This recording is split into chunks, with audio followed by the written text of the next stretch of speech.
Kita lanjutkan pembahasan kita dari subbab 4.5. 4.5 itu adalah teorema nilai rataan untuk integral dan penggunaan simetri. Oke.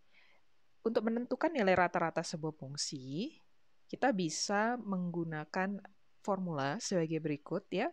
Perlu diingat bahwa jika f itu terintegrasikan pada interval tertutup AB, maka nilai rata-rata f pada interval tertutup AB diberikan sebagai 1 per B dikurang A, kemudian integral fx dx pada batasan A sampai dengan B.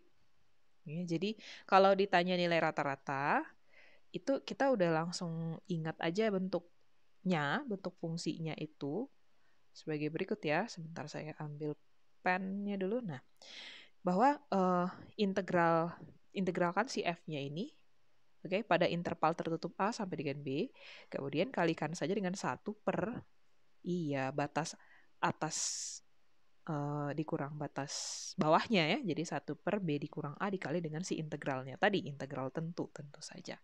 Oke, nah misalnya contohnya gini. Carilah nilai rata-rata fungsi dari fx sama dengan x sin x pangkat 2 pada interval tertutup 0 sampai dengan akar phi. Oke, sesuai dengan teorema yang diberikan sebelumnya.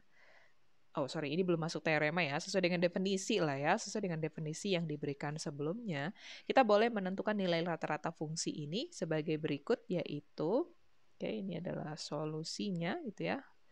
So, saya ambil pennya dulu. Nah, sebagai solusinya, kita tuliskan fungsinya ini ya. Sebagai berikut, jadi nilai rata-rata F adalah sebagai berikut. Oke. Yaitu dalam bentuk ya kan 1 per akar pi dikurang 0 kan 1 per batas atas dikurang batas bawah. Kemudian dikali dengan integral dari si F itu tadi ya. Batasnya bagaimana? Ya udah batas bawahnya itu sebagai titik ujung sebelah kiri dari interval. Kemudian batas atasnya sebagai titik ujung sebelah kanan dari si interval atau ini akar phi.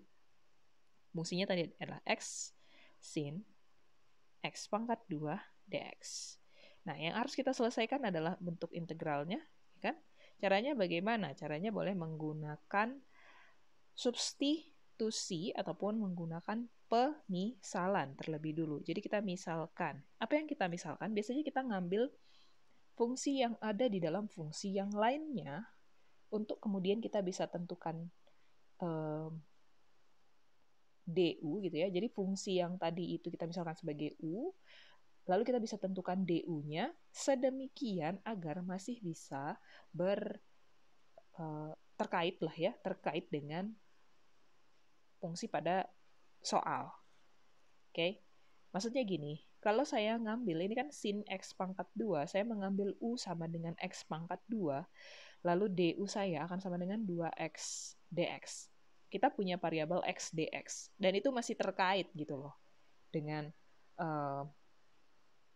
fungsi yang diberikan gitu ya, ataupun permasalahan yang kita mau pecahkan. So, kita gunakan pemisalan u sama dengan x pangkat 2, sehingga kita sekarang punya du sama dengan 2x dx. Tetapi kita mau berurusan sama x dx kan? X dx ini kan sama dengan 1 per 2 du nanti dia. Gitu? Oke, itu dia. Terus batasnya juga harus diganti. Yaitu batasnya adalah pada saat x sama dengan 0. Apa yang terjadi dengan u? U sama dengan 0 pangkat 2 kan? Sama dengan 0. Kemudian pada saat x-nya sama dengan akar pi, u-nya bagaimana? Iya, akar pi dikuadratkan ya sama dengan pi. Gitu kan? Oke. Sudah dapat batasnya, sudah dapat pemisalannya, kita boleh tuliskan kembali integral di atas dalam penulisan dari bukan penulisan, pemisalan U. Dengan pemisalan U. Sehingga, oke, kita punya 1 per akar V, cukup jadi akar V ya, penyelesaiannya ini kan akar V kurang 0 ya udah jadi akar V doang gitu. Terus yang ini integral dari 0 sampai dengan akar V, saya tuliskan kembali persoalannya ya, biar kita nggak silap. Dx. Oke, nah ini kita beresin dulu. Ya, ini akan sama dengan apa? 1 akar V. Oke, integral dari batas bawah dan batas atas kita ganti. Tadi jadi apa? 0 dan Pi. 0 dan Pi. Kemudian, ya, du-nya dalam bentuk 1/2 du. Oh, oke. Berarti ini jadi 1/2, ya kan? Du, nanti kita tulis aja di belakang. Sin, kemudian Anda punya U, karena X pangkat 2 sama dengan U. Lalu kita tuliskan U-nya, du-nya. Ya, udah sama ya. Nah, ini kita beresin. Kalau gitu, kita punya 1/2 akar V. Gitu. Nah, sekarang integral dari sin U itu sama dengan minus cos U. Oke, minus cos U. Kasih batas bawah dan batas atasnya adalah 0 sama dengan Pi. Dan ini akan sama dengan 1/2 akar Pi ya, dikali dengan negatif cos Pi. Negatif cos Pi. Terus dikurang, kan gitu ya. Ini harus hati-hati. Nah, gini. Dikurang negatif cos 0. Oke. Cos Pi itu sama dengan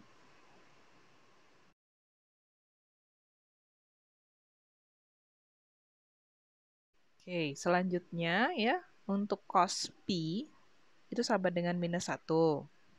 Jadi ini kita tuliskan kembali sebagai berikut. 1/2 akar Pi dikali, kan gitu ya, minus 1 sama dengan 1. Terus ini jadi tambah, minus kan, minus ketemu minus, ya udah jadi tanda tambah. Cos 0 sama dengan 1, jadi 1/2 akar Pi dikali dengan 2, yang itu artinya sama dengan 1 akar Pi. Oke, itu hasilnya ya. Saya mau ganti warna. Nah, bisa ya. Jadi, ini mencari nilai rata-rata fungsi. Jadi, nilai rata-rata fungsi F tadi diberikan sebagai 1 per akar Pi. Oke, selanjutnya teorema. Nah, ini kita baru masuk ke teorema. Teorema nilai rataan untuk integral berkata bahwa jika F kontinu pada tertutup AB, interval tertutup AB, maka terdapat suatu bilangan C. Bilangan C ini ada di antara A dan B. Sedemikian rupa sehingga FC sama dengan 1 per B dikurang A dikali dengan si integral FT dt pada batasan A sampai dengan B. Oke, jadi nilai rataannya ya, sebagai definisi tadi di sebelumnya, nilai rataannya itu diberikan sebagai FC. Pada teorema nilai rataan, FC ini bisa ditentukan oleh rumus nilai rata-rata sebuah fungsi, dan C ini nanti ditentukan sedemikian supaya dia memenuhi si FC. Kira-kira kayak gitu dia. Contohnya seperti apa? Contohnya gini. Cari semua nilai C yang memenuhi teorema nilai rata-rata untuk integral f(x) sama dengan x pangkat 2 pada interval negatif 3 sampai dengan 3. Sebagai solusinya, oke, kita bisa gunakan teorema nilai rata-rata ini ya. Kita mau menentukan C, tapi sebelum ke teorema nilai rata-rata, kita boleh tentukan nilai rata-ratanya terlebih dulu. Nilai rata-rata dari si fungsi F. Fungsi F itu ya. Jadi akan sama dengan, ya kan, 1 per batas kanan kurang batas kiri. Berarti 3 dikurang negatif 3. Oke, integral, kan gitu kan? Terus masukin si fx-nya, x pangkat 2 dx. Kasih batasnya, batas bawah sebagai minus 3 dan batas atas sebagai 3. Oke, nah ini sama dengan, kan gitu kan ya. Ini kita beresin dulu berarti 1 per, ya 6 ya. Terus ini integral dari x pangkat 2 apa? Sepertiga x pangkat 3. Oke, kasih batasnya jadi minus 3 sampai dengan 3. Oke, masing-masing kita lakukan substitusi ya terhadap batas atas dan batas bawahnya. Tapi sebelumnya 1/6 kali 1/3 itu sama dengan 18, boleh saya tuliskan di luar. Kemudian masukkan ya x pangkat 3, dalam hal ini substitusikan x-nya sebagai 3 terlebih dulu sehingga didapat berapa? 27 ya? 3 pangkat 3 kan? Dikurang gitu. X pangkat 3, tapi X-nya substitusikan dengan negatif 3. Berarti negatif 3 pangkat 3. Negatif 3 kali negatif 3 kali negatif 3. Minus 27. Jadi dikurang negatif 27. Saya ingatkan agar berhati-hati dalam proses ini ya. Jadi kurang, tambah gitu. Tanda-tanda seperti itu harus diperhatikan dengan teliti. Ya kan? Jangan silap gitu ya. Di atas sudah benar jawabannya, tapi ke bawah di langkah terakhir taunya salah menentukan tanda. Nah, itu berakibat fatal sekali. 27 ditambah 27 hasilnya adalah 54. 1/18 dari 54. 54 bagi 18 hasilnya sama dengan 3. Oke. Tapi ini adalah F. Iya, ini adalah FC. FC sama dengan 3. Oke, FC sama dengan 3. Nah, Fx tadi adalah X pangkat 2. Oke, maka berdasarkan bentuk Fx sama dengan X pangkat 2, Fc jadi apa?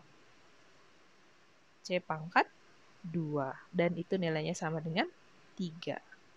Oke, jadi sebagai solusinya, ya kan, C-nya sama dengan akar dari positif negatif akar 3. Oke, kita cek. Apakah negatif akar 3 ada di interval min 3, 3? Ada. Apakah akar 3 ada di interval min 3, 3? Iya, ada juga. Ya, berarti C ini, ya, C yang memenuhi adalah, oke, ya, gini aja deh. Jadi C yang memenuhi, gitu kan ya. C memenuhi itu sama dengan, atau titik 2 lah ya. C sama dengan positif negatif akar 3. Oke, karena dia ada di dalam interval min 3, 3. Jadi harus dicek lagi ke interval ininya, AB-nya, supaya memenuhi teorema. Gampang ya. Next, kita lanjutkan dengan teorema B. Oke, teorema B. Teorema B ini adalah nanti terkait dengan simetri. Oke, sebelum ke sana, saya perkenalkan dulu dengan istilah fungsi genap dan fungsi ganjil. Mungkin di pembahasan sebelumnya udah ada tentang fungsi genap dan fungsi ganjil. Kita recall dulu sebentar. Fungsi genap itu kalau kamu punya f minus x, nanti ini sama dengan fx. Kalau digambarkan dalam kurva, kurvanya akan simetri terhadap sumbu y. Seolah y itu adalah cerminnya gitu. Jadi dia simetri. Sedangkan untuk fungsi ganjil, f minus x sama dengan negatif fx. Nah, fungsi ganjil itu simetri terhadap titik asal. Gitu ya bedanya ya. Jadi genap f min x sama dengan fx. Kalau ganjil f min x sama dengan min fx. Oke, dari sana terlahirlah sebuah teorema yang berkata bahwa apabila f itu fungsi genap, berlaku integral fx dx fx dx pada batas bawah min A dan batas atas A itu akan sama dengan 2 kali integral fx dx, namun batasnya 0 sampai dengan A. Kalau tadi batasnya di negatif A sampai dengan A, ini bentuknya ekivalen dengan 2 kali integral yang sama, namun dengan batas 0 sampai dengan A. Bisa kebayang ya, kayak gitu ya. Oke, itu untuk yang fungsi genap. Lalu yang satu lagi adalah fungsi ganjil. Kalau fungsinya fungsi ganjil bagaimana? Kalau fungsinya fungsi ganjil, min A sampai dengan A sebagai batas bawah dan batas atasnya. Lalu kita tentukan integralnya, integral fx dx, ini hasilnya sama dengan 0. Oke, jadi tidak panjang lebar lagi pembahasannya, bahkan mungkin Anda nggak perlu menyelesaikan integral yang di dalam sini, Anda bisa langsung state hasilnya sama dengan 0. Kenapa? Karena sudah dibuktikan oleh teorema. Gitu.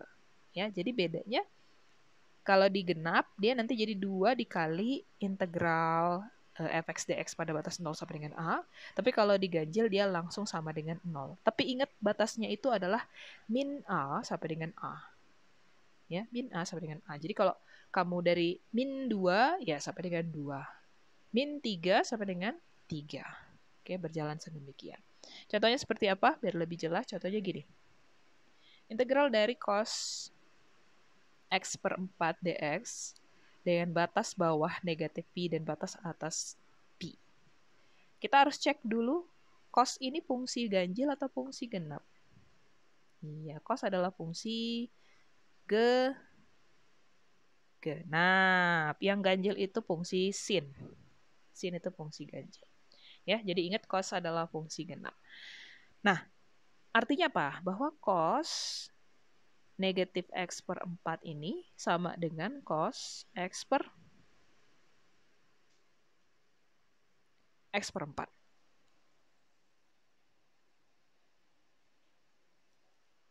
Nah, kalau gitu, berdasarkan teorema, ya, dia fungsi genap, batasnya ini nanti kita boleh tuliskan sebagai 0 sampai dengan pi, terus kita kali dengan 2. Oke, kita tuliskan kembali fungsinya ya. Tadi ada integral min pi sampai dengan pi cos x per 4 dx. Oke, ini sama dengan dia fungsi genap 2 kali integral 0 sampai dengan pi cos si x per 4 dx. Oke, x per 4 dx. Kita selesaikan integral yang ada di ruas kanan ini. Caranya bagaimana? Iya, harus pakai pemisalan ya, karena kan di dalam cos itu ada x per 4, ada variabel lagi. Kita memisalkan u sama dengan x per 4, sehingga kita punya du sama dengan seperempat dx. Oke, urusan kita sama apa? Sama dx. Ya udah, berarti nanti dx ini kan ya sama dengan 4 du ya. Sama dengan 4 du. Oke, maka sekarang kita tuliskan 2 integral 0 sampai dengan pi cos x per 4 dx ini sama dengan 2 dikali integral 0 sampai dengan pi. Ada 4 ya. 4-nya saya tulis di luar nggak apa-apa toh. 4 ya toh. Cos x per 4-nya kita bikin sebagai u. Ini du. Sama ya? Sama ya, masih sejalan kan ya. Oke, nah sekarang kita kerjain ini 8 dikali dengan integral, langsung aja sama penyelesaiannya ya. Integral dari cos u adalah sin. Iya, sin u.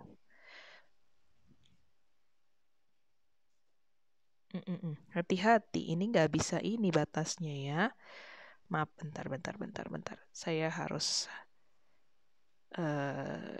apa namanya? Ada yang lupa nih, Sorry, jangan ditulis dulu ke sana ya. Batas harusnya diganti juga karena kita udah pakai substitusi. Oke, jangan sampai lupa ya. Oke, kita pakai batas. Untuk yang x sama dengan 0, batas U-nya sama dengan 0/4, sehingga U sama dengan 0. Sedangkan untuk yang X sama dengan Pi, batas U-nya itu sama dengan Pi/4. Oke, berarti integral ini tadi, ya kita boleh tuliskan kembali sebagai berikut. Jadi 2 kali, kan gitu ya, ada 4, ini integral 0 sampai dengan Pi/4. Terus ini jadi apa? Sin U. Kok jadi sin U? Cos dong. Ngapain dia jadi sin? Ini masih cos ya. Cos UDU, tunggu. Ini udah bener belum? Sudah, oke. Jadi 2 dikali 4 sama dengan 8. Integral dari cos adalah sin U. Batasnya 0 sampai dengan Pi/4. Yuk, ini dimasukin, berarti 8 dikali sin Pi/4.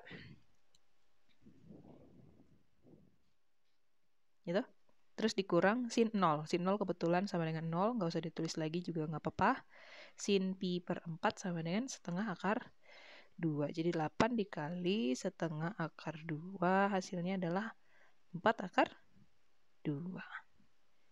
Gitu ya. Oke, itu kalau fungsinya genap. Kalau ketemu fungsinya ganjil gimana? Misalnya ini. Integral dari X⁻5 dibagi X⁻2 ditambah 4 dx. Kita bisa ngecek ini, si X⁻5 per X⁻2 plus 4 ini adalah fungsi ganjil. Adalah fungsi ganjil. Ya.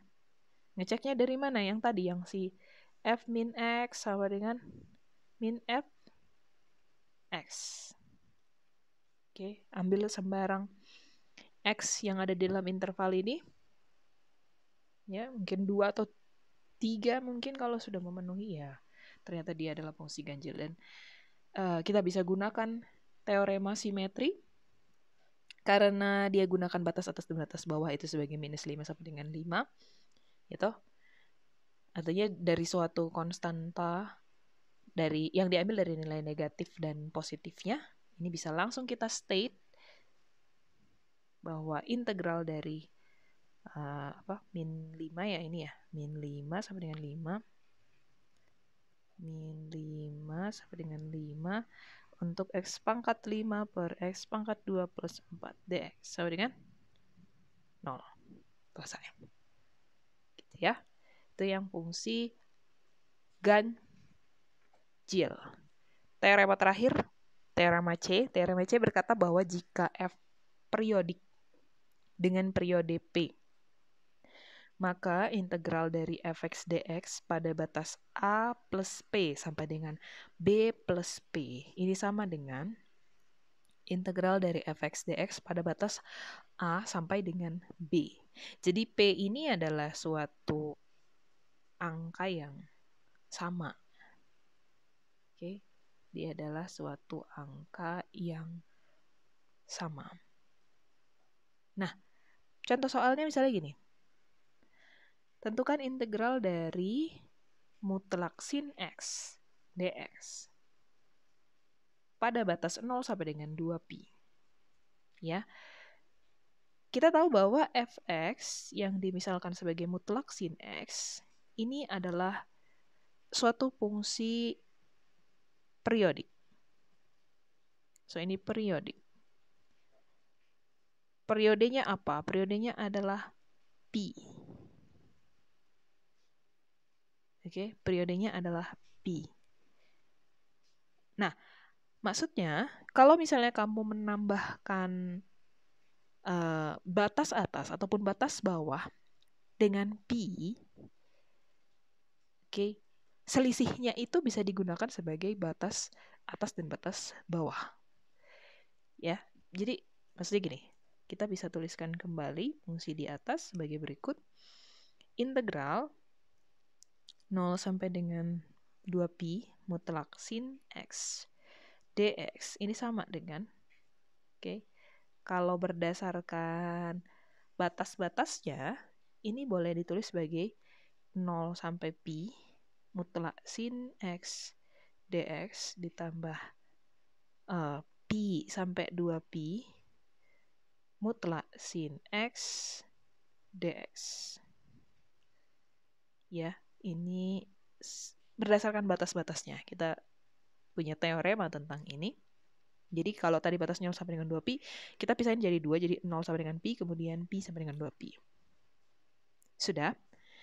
Nah, yang di ruas kanan, khususnya yang di sini, di blok yang ini, akan memenuhi penggunaan dari teorema C tadi, ya, bahwa karena dia bergerak dengan periode pi, ya, dan kita anggap P-nya itu sama dengan pi, P-nya sama dengan pi, selisihnya itu sama dengan integral yang diberikan oleh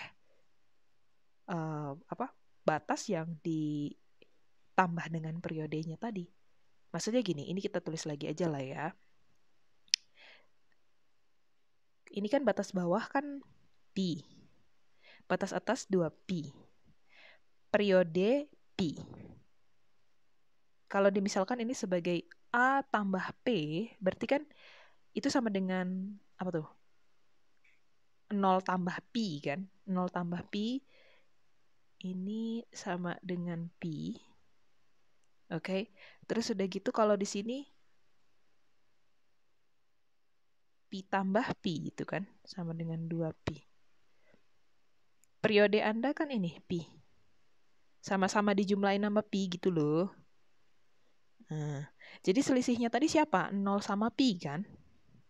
Iya, 0 sama pi. Ya udah berarti ini bisa ditulis sebagai berikut. Integral 0 pi oke. Mutlak dari sin X ditambah integral 0 pi mutlak dari sin X. dx-nya ketinggalan. Ini harusnya ada dx-nya ini. Oke. Mutlak sin X dx. Sama-sama batasnya. Terus udah gitu sama-sama juga fungsinya. Ini bisa kita tuliskan kembali sebagai 2 kali integral 0 sampai dengan pi. Dikeluarkan dari tanda mutlaknya. Tidak masalah ya, karena bernilai positif juga nantinya. Sin X. Oke. Tinggal kita tentuin aja 2 dikali integral dari sin X. Minus cos. Iya, minus cos X ya. Tapi jangan lupa batas 0 sampai dengan pi. Dan ini sama dengan 2 dikali negatif cos pi. Saya tulis dulu aja lah ya, biar nanti nggak lupa. Dikurang, kan gitu kan? Dikurang negatif cos 0.